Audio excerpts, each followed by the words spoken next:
目前美国坐拥11艘航母，这曾是美国全球霸权的基石，但现在下小国还是很有用。但是随着潜在大国防空系统和反舰弹道导弹的发展，美国航母的作用和威慑力也被削减了。但拜登仍然还是选择派航母战斗群到中国家门口挑衅，挑衅完之后，这艘航母又有新动向。无论是特朗普还是拜登，遏制中国的共识都不会变。在拜登上任还不到1周之际，美军就派出罗斯福号航母战斗群，带领1众反潜巡逻机、舰载预警机等到我国家门口挑衅，给予了某些分裂势力极大的自信心。不过在同一天，解放军向相关海域出动了13架次战机，基本上都是轰炸机和战斗机。然而在没多久后，第2天解放军再次出动了15架次战机，展示保卫祖国的决心。而美国的航母在挑衅完之后，仍然还赖着不走。最新卫星图像显示，罗斯福号航母已经航行到黄岩岛附近海域，同时美空军一架 U-2S 高空侦察机从韩国空军基地起飞，进入我国沿海空域进行侦察。无论是航母还是侦察机，美军各种行动都在持续加强，而且在这个特殊节点，无非就是想给中国来一个下马威。但我们也不是吓大的。在26日，港媒南华早报称，解放军已经在东部和西部地区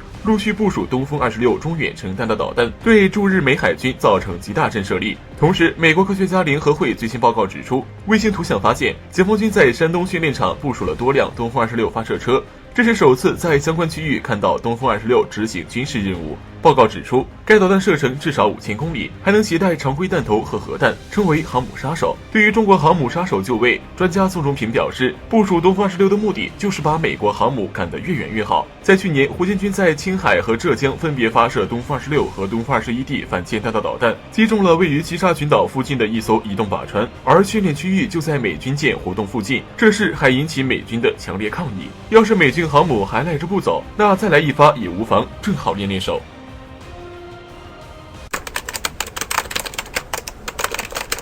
在特朗普下台后，新任拜登政府的态度成为外界关注的焦点。现实是他和特朗普有过之而无不及，甚至在暗地里更加积极主动。目前，拜登多名幕僚在国会听证会上叫嚣，要应对中国挑战，要战胜中国。但是豺狼来了，我们有猎枪。中国已经做好了多方面准备，包括3个方向。首先是西南方向，目前中印双方还在边境对峙，而外界普遍解读印度突然在2020年越境挑衅，是因为背后有美国撑腰。除了在国际上声援外，美国一直在向印度提供情报和地理数据支持，而且在一线高原边境，印军缺乏防寒物资时，紧急向印度提供了大量防寒装备。在印军求购无人机部署高原时，美国也是一口答应。西南方向战略压力还是很大的，因为印军的脑回路真的很难懂。不过在对峙期间，解放军已经陆续向高原部署了先进武器装备，后勤保障也是相当优秀，甚至连游泳池、火锅、接机都用上了。只要印军敢妄动，相信解放军一定能给予痛击。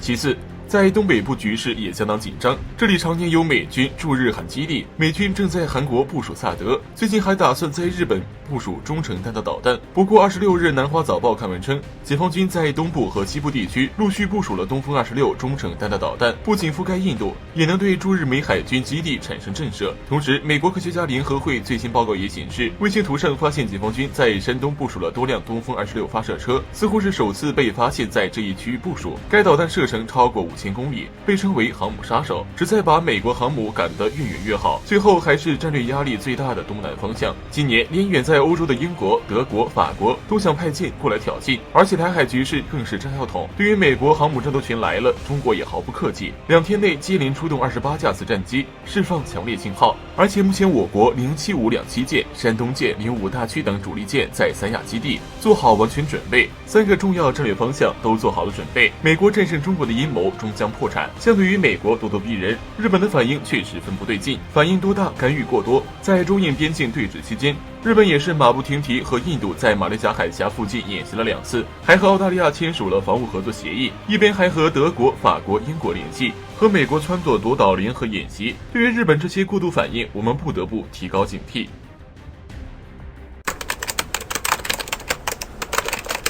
心比天高这个形容词最典型的代表就是我们的邻国印度。印度国父尼赫鲁曾说过，印度要么做一个有声有色的大国，要么就销声匿迹。但是无论过去还是现在，印度发展都赶不上野心。28号，印度亚洲国际新闻社报道称，印度外交部长苏杰生在全印度中国研究会议上指出，中印两国在当代平行崛起，这是人类史上绝无仅有的事儿。他还强调这两个国家有相似的地方，比如面积、历史，而在文化、经济等方面也有非常有趣的对比。事实上，在上世纪中旬，印度起点确实比我们高很多。印度周边除了中国，其余都是没有太大发展潜力的小国，这让印度在南亚事务上几乎没有挫折。它还面向印度洋，不像中国还要努力突破岛链。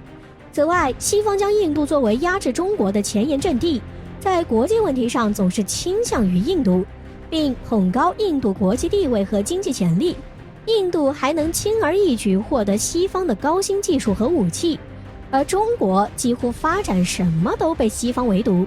而两国几乎同时走上独立发展道路。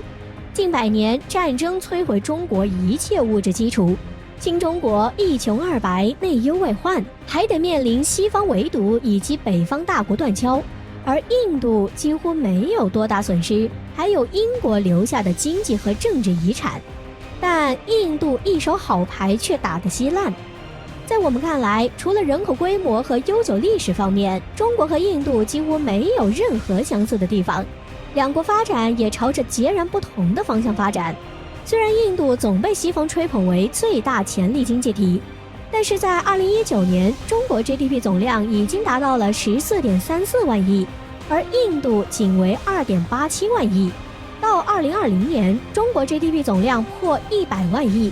而印度经济预测或萎缩8%，连 GDP 都还没敢公布。